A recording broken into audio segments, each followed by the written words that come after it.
das máquinas do Departamento de Imprensa Nacional, começam a rodar a edição do Diário Oficial que circula amanhã, com a lei da anistia. São extintos os processos em andamento na Justiça e desaparecem da folha criminal dos anistiados as condenações, como se não houvessem ocorrido. Se a anistia não veio na extensão que todos desejávamos, isso significa apenas que o MDB deve prosseguir na sua luta. E os que se exilaram? Eles já podem reaver seus passaportes nas embaixadas do Brasil no exterior. O primeiro a chegar, vindo de Lisboa, foi o ex-deputado federal e jornalista Márcio Moreira Alves. Depois, quem chegou foi o ex-governador de Pernambuco, Miguel Arraes. As primeiras palavras dele foram acompanhadas em coro pelos amigos. Para a Associação de Proteção ao Meio Ambiente, a lei em discussão no Congresso é muito importante, porque só através dela o governo terá condições de proibir o crime ecológico, que não existe na legislação brasileira.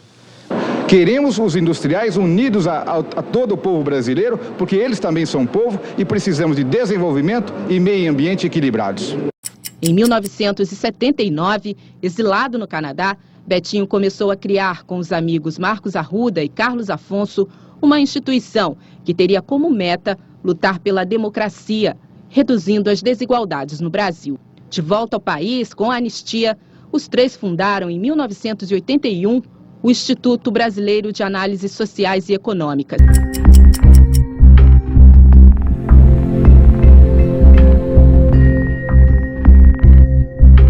É uma das coisas mais inovadoras que a gente vê. A gente não conseguiu colocá-lo em pé, mas a gente sinalizou para o mundo uma visão de sociedade que cuidadora, né, da sua criança, do seu adolescente, como não estava colocado no cenário. Quer dizer, o ECA não teria saído do jeito que foi se não tivesse uma sociedade civil organizada atuando intensamente para que aquilo se concretizasse. No novo Código de Defesa do Consumidor, que deve entrar em vigor no ano que vem, se um produto importado não tiver assistência técnica aqui no Brasil, o consumidor pode exigir a troca do produto ou até pedir o dinheiro de volta. A vítima deixa de ser a vítima, finalmente. Comércio ilegal de lixo tóxico, biodiversidade, tudo que virou uma agenda nos próximos 20 anos do planeta, nasceu naquela conferência. Prato do dia de 32 milhões de brasileiros. Cerca de 150 mil crianças morrem de fome e de miséria neste país. São 6 Vietnãs por ano, sem nenhuma bomba explodida nas nossas cabeças, mas sim nas nossas consciências. Como é que nós podemos viver num mundo que nós estamos divididos em classes sociais? É muito comum nós falarmos sobre os excluídos, mas em sociedades como essa estamos todos excluídos. E como a pobreza ela é multidimensional, o trabalho tem que ser multidisciplinar para transformar a vida das pessoas, para ir no cerne da inclusão social. Uma nação não é governo, não é só governo, somos todos nós. Se a gente não se mobiliza, se a gente não acredita nisso, a gente não constrói a nossa nação. As empresas, as corporações têm a sua responsabilidade, a sociedade também precisa agir, né, e o governo. Então, esse tripé aí, vamos dizer, essa relação entre esses três entes fica mais claro nos anos 90. Mesmo com os ganhos do real, o grande problema brasileiro continua a ser o abismo que separa ricos de pobres. Não podemos esperar soluções que venham de cima para baixo. A solução virá de toda a sociedade, virá da gente. Nesse sentido, a comunidade solidária vem estimulando parcerias entre a sociedade e o governo. Parcerias para melhorar a qualidade de vida dos mais pobres. Fizemos uma reunião em que foram expostos todos os programas de renda mínima já em execução a nível municipal. Então, são programas em que a família recebe alguma forma de ajuda para garantir que as crianças fiquem na escola. Isso é fundamental nesse país. Nós temos que fazer as crianças voltarem para a escola. Então, isso nos pareceu extremamente adequado a todas as pessoas que estavam lá, são 21 membros da sociedade civil, feito no nível municipal. Um programa de natureza federal é incontrolável. A Pastoral da Criança nasceu porque milhões de crianças no mundo morriam por causas facilmente preveníveis. Então nós imaginamos aqui no Brasil de a gente criar, vamos dizer, redes de solidariedade humana para que educassem as famílias, para saberem prevenir. De fato, é o momento em que amplia-se o número de organizações. E é nesse contexto que o GIF é criado, em 95, o Instituto Ethos, a ABONG e uma série de outras organizações que estão interessadas em construir uma sociedade civil mais forte. E é de 89 a 95, porque nesse período o GIF tem uma existência informal, né? Ele não é criado como organização, mas ele já existe na prática. Em 95 aquilo ganha corpo, você agrega um conjunto maior de entidades que decidem criar uma instituição. Aí começamos a discutir a questão da filantropia, que era uma questão muito central. O Congresso nos vinha com esse nome e nós entendíamos que aquilo que nós fazíamos no Brasil não era filantropia. O empresário estava disposto a fazer um investimento social. Ele nasce não como uma estrutura de representação de interesses privados, mas justamente para dar mais qualidade, densidade a essa contribuição privada para interesse público. Tinha algumas fundações corporativas até da década de 60, só que elas estavam muito voltadas para os seus colaboradores, né? Era muito interno. E aí esse entendimento de que essas fundações poderiam ter um trabalho mais voltado para o bem público, para melhorar a sociedade, para desenvolver o país, foi o que deu assim um turning point para realmente ter essa organização. Aquela ideia de que as empresas vão ser bem-sucedidas na medida em que a sociedade for bem-sucedida. Teve também a resposta das empresas às denúncias que elas recebiam por uso de maquiagem verde, por fazer no seu business uma ação muito negativa e depois querer fazer via filantropia uma ação muito positiva. Então eu acho que foi uma orquestração da sociedade e da cidadania dizendo, isto eu não aceito. E ali começa a ficar claro, por mais que a gente não esteja limitado nesse processo, que a geração de bem público não é só de governos. E agora você tem tanto o setor corporativo quanto a sociedade civil demandando do Estado que ele assuma o seu papel. Elas são muito importantes, essas ações, e cada vez mais nós temos que ter empresas envolvidas com isso, mas se nós não conseguirmos pegar essa potência, essa força das empresas para uma transformação maior, para que isso possa se tornar política pública e todas as empresas possam vir, nós não vamos conseguir transformar esse momento que nós tão necessário. Seja o papel do GIF orientando o investimento, e seja o papel de um Ethos orientando as empresas, isso foi fundamental, mas ambas as organizações vivem desse capital privado. Ou seja, a gente poderia dizer que foi o capital filantrópico privado que contribuiu para essa mudança qualitativa da relação das empresas com a sociedade. Em momento algum, investimento social privado poderá resolver o problema público. Porque ele não se equipara aos orçamentos públicos em volume de recurso.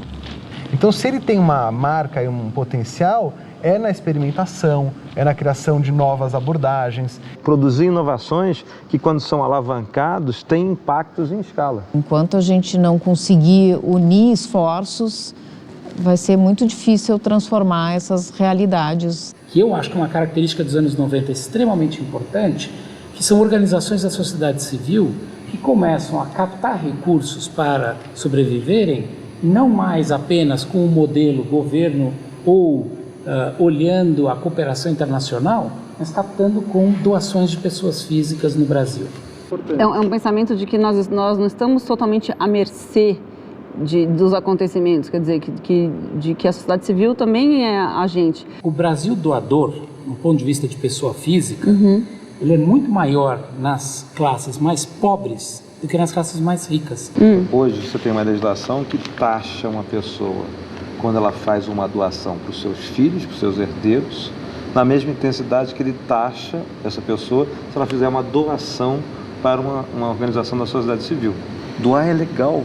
Doar é um ato, do ponto de vista voluntário, que quando você identifica instituições, organizações que conseguem gerar resultados multiplicadores, é muito interessante que você individualmente possa doar. A parte mais rica dessa sociedade tem uma visão preconceituosa quanto isso e faz um discurso cínico porque criminaliza a sociedade civil organizada. E é evidente que só pouquíssimas ONGs, certo, violam princípios republicanos, né? A grande maioria das ONGs é engajada, é profissional e gera muito resultado. Como que a gente pode construir e reconstruir a imagem e a importância do trabalho das organizações da sociedade civil? Não é possível uma democracia sem uma sociedade civil forte. E uma sociedade civil forte significa organizações sociais fortes. O que está faltando no Brasil é mais clareza conceitual de quem somos nós. O Brasil, ao abandonar na década de 90 o termo filantropia e adotar o termo investimento social para definir o nosso setor, na verdade você perdeu uma tradição de 500 anos no Brasil, desde as Santas Casas, no século XVI, filantrópica das pessoas, e todo mundo sabia o que era filantropia. Investimento social é um novo termo, né? Um termo relativamente novo. O que é investimento, né? Então, e como separar quem é bom, quem é ruim? As ONGs estão sofrendo esse problema de criminalização. A gente tem que mostrar, então, a clareza conceitual de qual é a nossa agenda, quem nos apoia, o que nós somos, vai ajudar, talvez, na construção da legitimidade do nosso setor e, inclusive, com legitimidade, ter mais impacto, mais relevância, né? Doar é muito importante para fazer essa transformação, porque vai além do seu papel de contribuinte ou de consumidor para o seu papel de cidadão. Então, eu acho que o desafio aí que a gente tem para o GIF, por exemplo, é contribuir na construção de uma cultura de doação em todos os níveis, mas particularmente, eu diria, nas camadas da população brasileira que tem mais condições de fazer isso. O significado do tema do fórum, Um Outro Mundo é Possível, é justamente a ideia de que se pode construir um mundo melhor. Um mundo que possa ser contemplado, basicamente, a ideia de colocar o ser humano, o homem, como um centro das preocupações e a preservação do meio ambiente, a possibilidade de um desenvolvimento sustentável. O dia foi dos ecologistas no Fórum Social Mundial. Acostumado com protestos, o Greenpeace preferiu o discurso para criticar as políticas de meio ambiente. Um dos diretores do grupo ambientalista disse que a espécie humana corre tantos riscos quanto os animais ameaçados de extinção. Aumento de taxa de desmatamento na cabeça do brasileiro igual ao aumento da taxa de inflação. Aumentou o desmatamento é ruim, baixou o desmatamento é bom.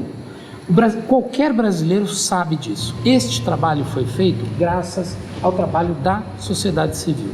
Agora, reduzir o desmatamento do Brasil é um trabalho que tem que ser conjunto, onde entrou o papel do Estado e o papel das empresas com a pressão da sociedade civil para fazer isso acontecer. Então, quando a gente está falando de mudança de cultura, não é apenas você dormir e acordar mais altruísta, mas é você verificar que, efetivamente, na prática, nós temos exemplos de que uma sociedade civil forte, ela gera um governo melhor, ela gera a ação das empresas melhor, e isso muda a nossa vida para melhor.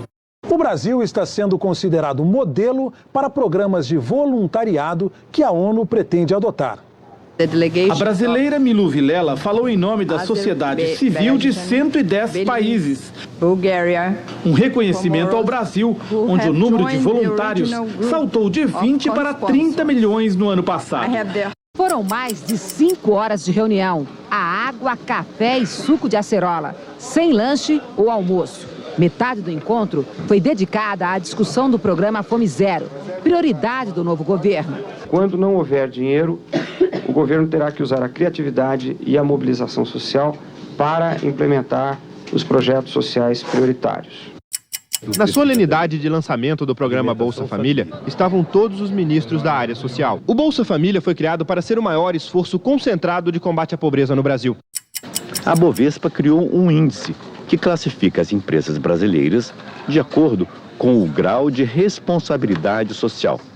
Cada vez mais as empresas estão percebendo que competitividade econômica anda junto com uma sociedade melhor, uma qualidade de vida melhor. O crescimento é importante, é uma condição importante, mas ele é um meio para se atingir desenvolvimento e ele não é um fim em si mesmo. Eu acho que a solução está em a gente realmente estimular um consumo consciente e as empresas vão estar conseguindo achar nos seus negócios os caminhos. Eu acho que esse é o desafio das empresas que vão permanecer no longo prazo existindo, os caminhos para poder serem sustentáveis, aproveitando todo o conhecimento que elas acumularam até agora.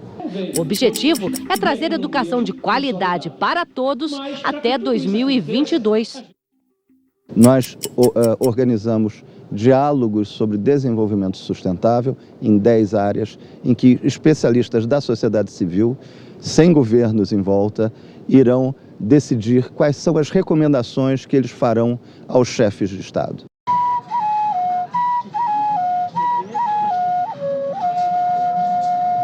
Origens tão diferentes e um desejo comum: fazer parte. A Cúpula dos Povos foi o local das ideias, testemunhos, depoimentos e, sobretudo, protestos. Como assim discutir o futuro do planeta se nós, os cidadãos, não somos ouvidos? Eu vim para aqui para, em viva voz, gritar a todas as nações do mundo: ter uma terra melhor, livre de poluição, mais educação. Nós somos capazes de fazer acontecer. Do ponto de vista da sociedade civil, foi uma experiência muito bonita, de debate consciente do que nós queremos para esse planeta. Hoje, nada é externo, né? Tudo é interno, né? Porque está tudo dentro do mesmo planeta. Então, se a gente leva adiante essa ideia de que não existe externalidade, que faz tudo parte de um todo, né? A gente recoloca, né, a participação das empresas, das organizações de uma outra maneira.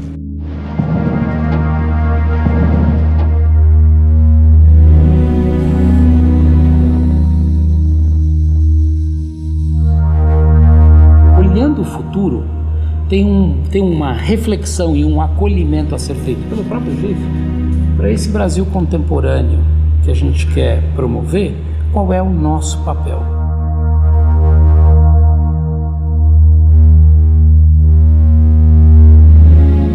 Muito pouca gente sabe sobre as metas de desenvolvimento sustentável. A gente tem que falar mais sobre isso. Olhar nossos problemas como espécie, como humanos.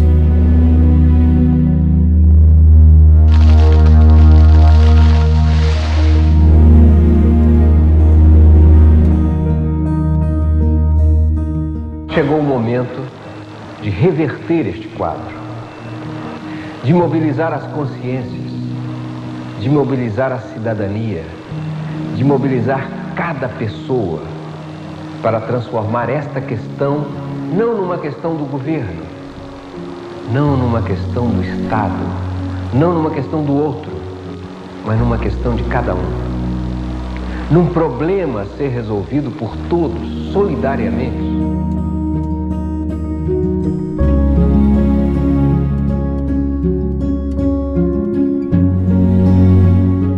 Era a juventude que eu percebo que está o poder de mudar o mundo agora. Através do contágio, da ideia de mudar o mundo, do sentimento de que é possível mudar o mundo, com pequenos passos. Uma grande jornada se faz de pequenos passos. É preciso incluir quem está excluído. E hoje eu não tenho medo de afirmar que o Brasil é um país onde há uma rede de organizações muito grande e muito atuante. A gente só consegue ser feliz se a gente consegue se doar para que o mundo seja melhor. A gente dá, mas a gente recebe pelo menos o dobro de volta, viu? Se isso tudo vai dar certo 100%, ninguém pode garantir. Nós estamos procurando um caminho novo a partir de tudo aquilo que nós sabemos que é preciso corrigir.